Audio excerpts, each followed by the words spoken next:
Kemudian contoh 3, kita diminta menggambar grafik yang memenuhi kondisi yang ada dalam soal ini, ya, di mana menggunakan sistem koordinat polar.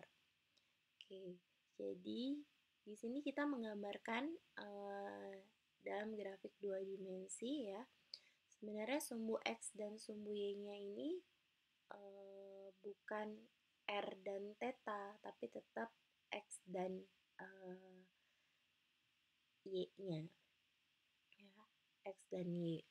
Nah, jadi misalkan yang A, ini R-nya dari lebih besar sama dengan 1, lebih kecil sama dengan 2, theta-nya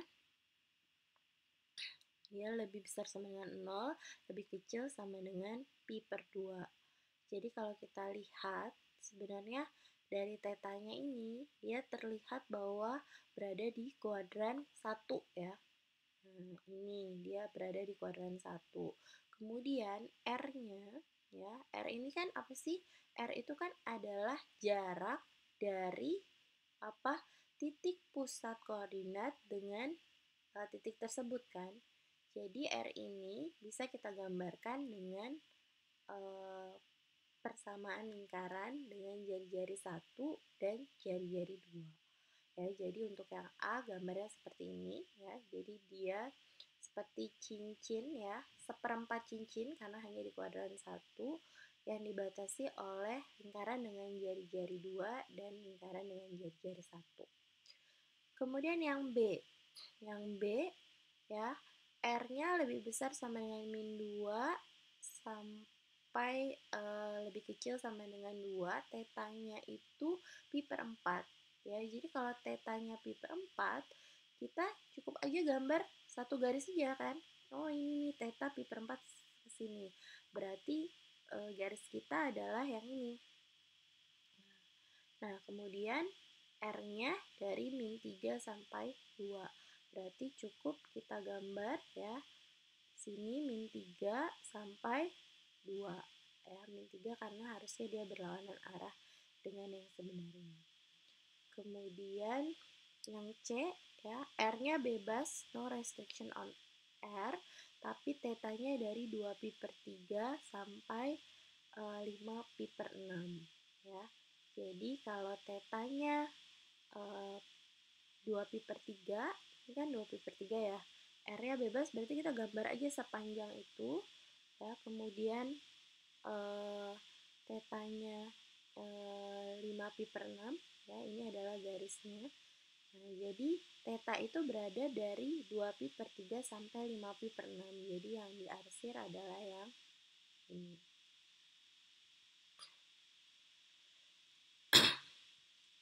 Berikutnya, konversi koordinat polar ke dalam koordinat kartesius, ya.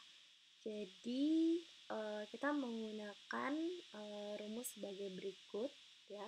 Jadi kalau kita punya koordinat polar P itu R, theta, mau kita konversi ke koordinat kartesius, kita cukup menggunakan rumus ini aja, ya. X sama dengan R cos theta, Y sama dengan R sin theta.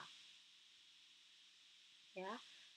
Nah, kalau kebalikannya, misalkan kita punya koordinat kartesius, mau kita konversi ke dalam koordinat polar, kita bisa menggunakan rumus ini. Kita bisa mencari R dengan rumus R kuadrat sama dengan X kuadrat plus Y kuadrat.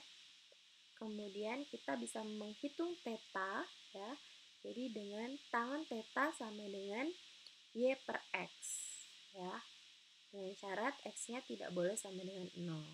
Nah, untuk menentukan theta ini, ya, kita bisa melihat nilai X-nya untuk menentukan sebenarnya dia ada di kuadran berapa sih. Jadi kalau X-nya itu positif, maka X berada di kuadran 1 atau 4, ya. Jadi sekitar min pi per 2 sampai pi per 2. Tapi kalau X-nya itu negatif, maka X-nya berada di kuadran 2 atau 3. kita lihat contoh 4. Jadi di sini ada sebuah titik ya, dengan koordinat polarnya itu adalah 6, 6,2 pi per 3. Kalian diminta untuk mencari rectangular coordinates atau koordinat kartesiusnya. Seperti yang saya sampaikan tadi, kalian cukup mencari X dan Y dengan rumus tadi. X sama dengan R cos theta dan Y sama dengan R sin theta, sehingga akan didapatkan hasil sebagai berikut ya. Jadi X-nya adalah min 3, Y-nya adalah 3 akar 3. Nah, ini gambarnya ya. Jadi digambarkan dalam koordinat kartesius ya. Min 3, 3 akar 3 ini adalah seperti di titik P ini, dan kalau kita nyatakan dalam koordinat polar ya, yaitu ya jaraknya adalah 6, tetanya adalah 2 pi per